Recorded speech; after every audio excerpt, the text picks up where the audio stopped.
மூத்த வழக்கறிஞர் நண்பர்கள் இருக்கிறீங்க. என்னோட ஜூனியரா இருந்து 5 வருஷம் 10 வருஷம் இல்ல 6 மாசம் பயணம் செய்த ஜூனியர் லாயர்ஸ் இருக்கீங்க. சிறந்த பெண் வழக்கறிஞர்களா உருவாகக்கூடிய ஜூனியர்ஸ் நிறைய பேர் இருக்கீங்க. ஸோ எல்லாருக்கும் மூத்த வழக்கறிஞர்களுக்கும் என்னோடு பயணம் செய்த வழக்கறிஞர்களுக்கும் இளம் வழக்கறிஞர்களுக்கும் குறிப்பா பெண் வழக்கறிஞர்களுக்கும் என்னுடைய வாழ்த்துக்களை மூலம் நான் தெரிவிச்சுக்கிறேன். இந்த ஒரே சீக்கிரட் என்னன்னா, மார்னிங் ஒரு கான்வர்சேஷன் நடந்தது. என்னுடைய 2வது பெண்ணு எனக்கு போன் பண்ணி வாழ்த்து பண்ணணும். அவருடைய கணவரை எனக்கு வாழ்த்து தெரிவிச்சாங்க வீடியோவில். நார்மலா நாங்க பிறந்தநாள் விழா நாங்கள் அனுசரிப்போம். எப்படின்னா நானும் என் குடும்பத்தாரும் இல்ல நெருங்கிய உறவினர்கள் ஏதோ இல்லைன்னா 1-2 நெருங்கிய நண்பர்கள் என்னுடைய பிறந்த நாள் வரும்போது எங்கேயாவது மீட் பண்ணி ஒரு கெட் டுகெதர் நடத்துறது எல்லா வருஷமும் நடக்கிறது உண்டு பொதுவா எனக்கோ என் மனைவிக்கோ. ஆனா இந்த வருஷம் டெலிபரேட்டா அப்படி ஒரு கெட் டுகெதரை நான் வைக்கிறேன்.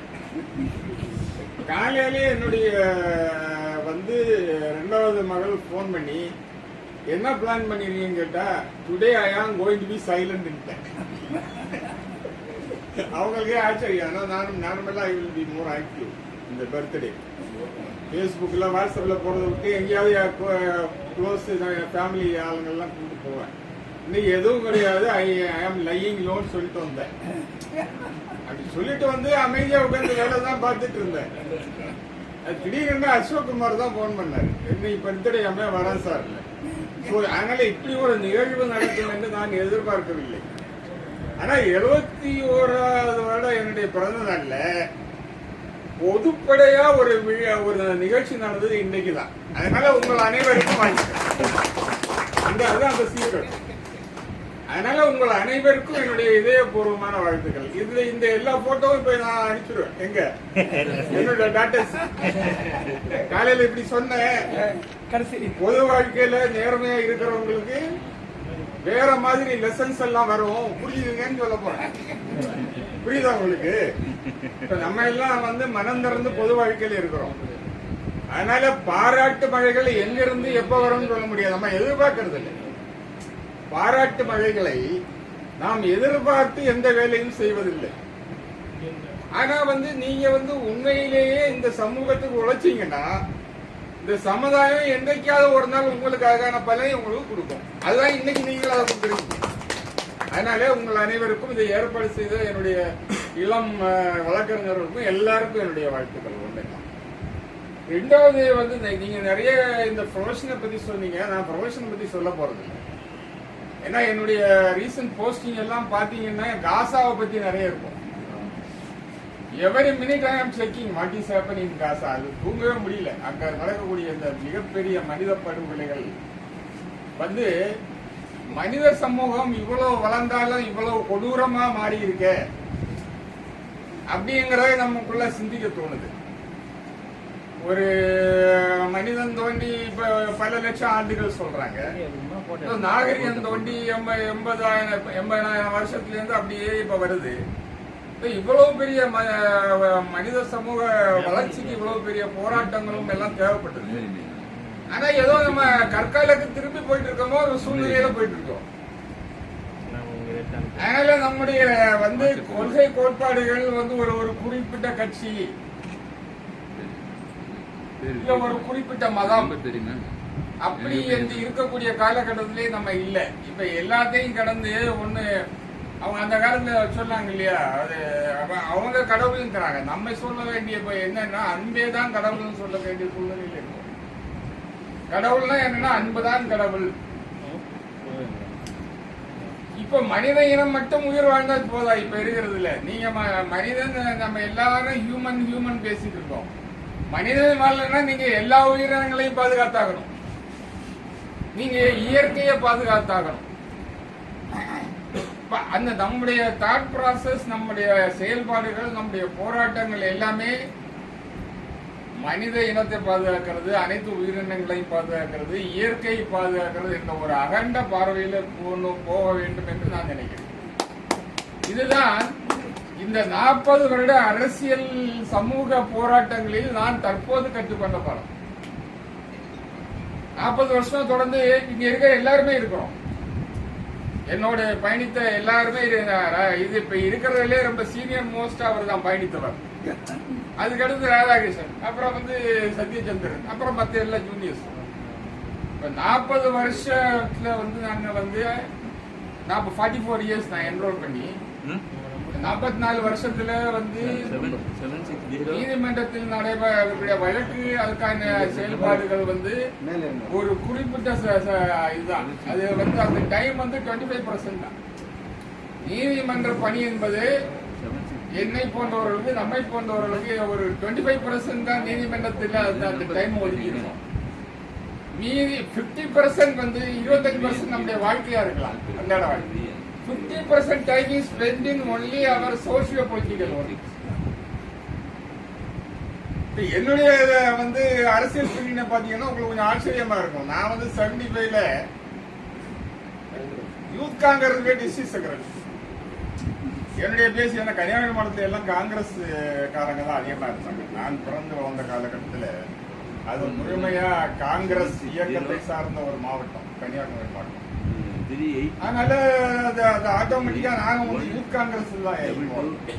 ஆனா முதல்ல ஒரு பதவி என்னை தேடி வந்து விட்டது இளைஞர் காங்கிரஸ்ல டிஸ்ட்ரிக்ட் செக்ரட்டரி. ஒரு 2 இயர்ஸ் அங்க ஒர்க் பண்ணிட்டு இங்க நிறைய ஸ்டூடெண்டா வரும்போது எஸ்எஃப்ஐல வந்து பாலாஜிங்கிற ஒரு நண்பர் தான் என்ன அறிமுகப்படுத்துறாரு. பாலாஜி அவரு வந்து வக்கீல் தொழில் அப்புறம் விட்டாரு. அவர் பப்ளிஷிங் போயிட்டாரு. இந்த இதுலதான் எங்களுக்கு ஹரிபரந்தாமன் இந்த ராஜாராம் எல்லாம் இந்த எஸ்எஃப்ஐல தான் அறிமுகம். நம்ம எல்லாருமே நம்ம அறிமுகமாகிறது எஸ்எஃப்ஐயோட தான். இப்ப எஸ்எஃப்ஐ தான் எங்களுக்கு இந்த மிகப்பெரிய சமூக அர்ப்பணிப்பை கற்றுக்கொடுக்கும்.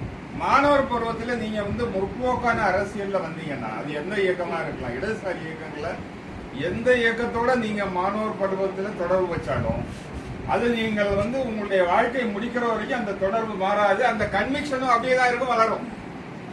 சோ இதுதான் வந்து இந்தியாவிலேயே உலகம் பூரா எல்லா நாடுகளையும் இடதுசாரி மாணவர் அமைப்புகளிலிருந்து வரவங்க தான் பெரிய தலைவர்களா உருவாறாங்க. ஒரு அகண்ட பார்வையே அந்த இடதுசாரி இயக்கங்களிலிருந்து வரவங்களுக்கு தான் மாணவர் தலைவர்களா உருவாறவங்களுக்கு அது வந்துடும். அது உலகம் பூரா அப்படிதான்.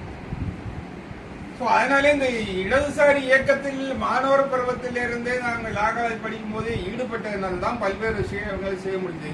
இன்னொரு பக்கம் சொல்ல போனா ஆத்மார்த்தமா நாங்க மாணவர் பருவத்தில் இருந்த போது சென்னை மாநகரத்தில் எங்கள் கால்படாத வீதிகளே கிடையாது.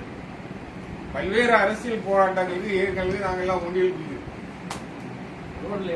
மக்கள் போராட்டங்கள் போஸ்டர் ஒட்டி சோறு எழுதி ஒன்றியல் குலுக்கி ஒரு 5-10 வருஷம் மாணவரை இது முடிச்ச பின்னாலே அதுக்கப்புறம் I am involve in CPM political party. நாங்க எல்லாம் நான் இவர் சந்துரு ஹரிபரந்தாமன் எல்லாருமே சிபிஎம் கேடர்ஸ் தான் 1995 வரைக்கும். அதுக்கப்புறம் ஏற்பட்ட கருத்து வித்தியாசம் முல்லைக்கு சொல்றாருல முட்டையடிச்சதுல கருத்து வித்தியாசம் அந்த மாதிரி மிகப்பெரிய கருத்து போராட்டம் எங்களுக்கு வந்தது சிபிஎம்லயே. நான் தான் ஒரு 10 வருஷம் லாயர்ஸ் குரூப்புக்கு செக்ரட்டரியா இருந்தேன். லாயர்ஸ் குரூப் நீண்ட நாள் செக்ரட்டரியா இருந்தேன் சிபிஎம்.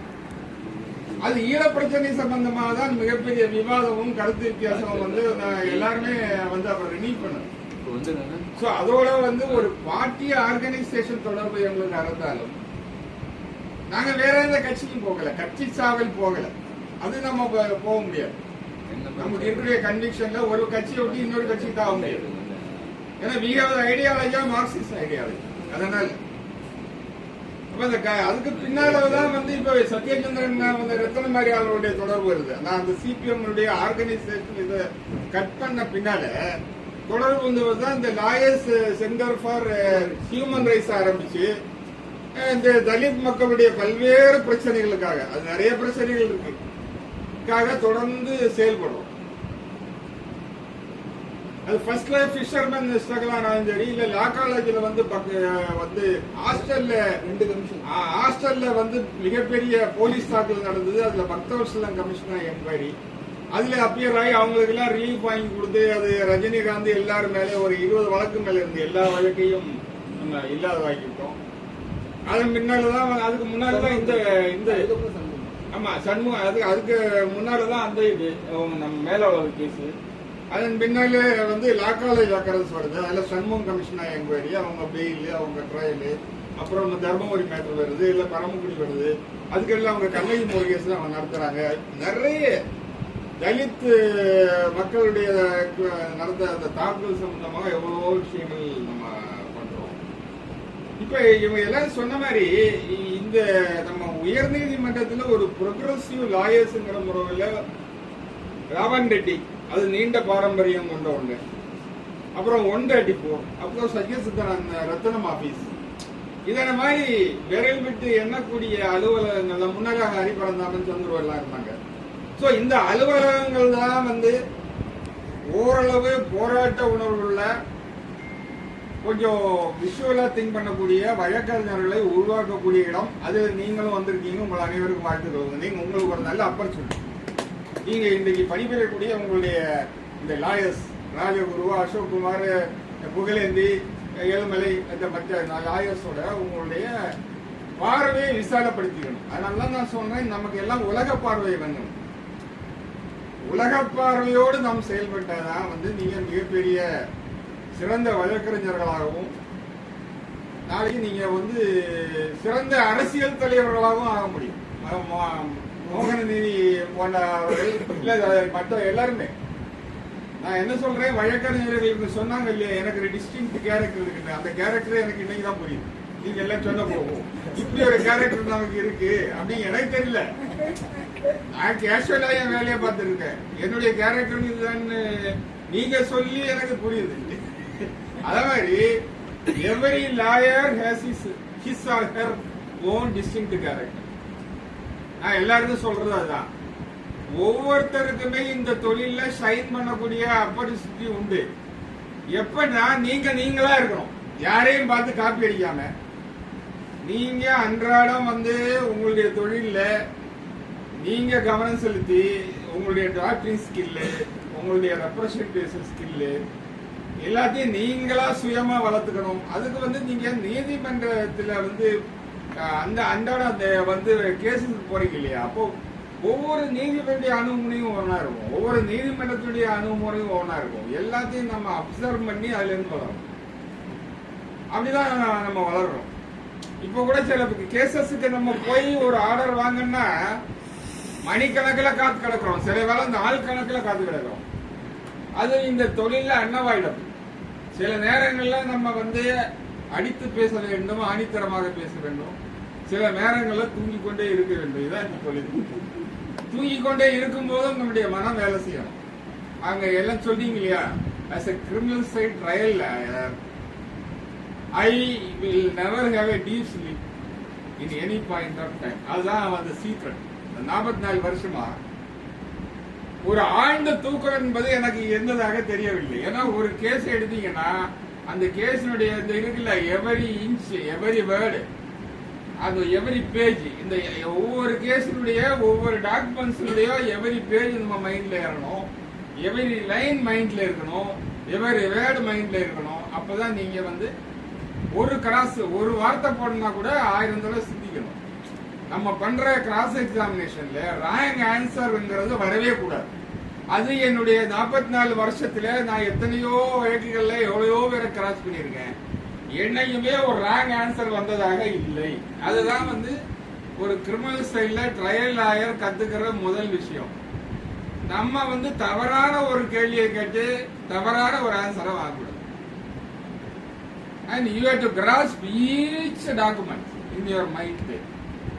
அப்ப இன்னைக்கு இப்போ ஒரு கேள்வியை கேட்கறோம்னா அதுக்கு பதில் எப்படி வருதுங்கிறதே நம்ம ஆலோசிச்சுக்கணும்.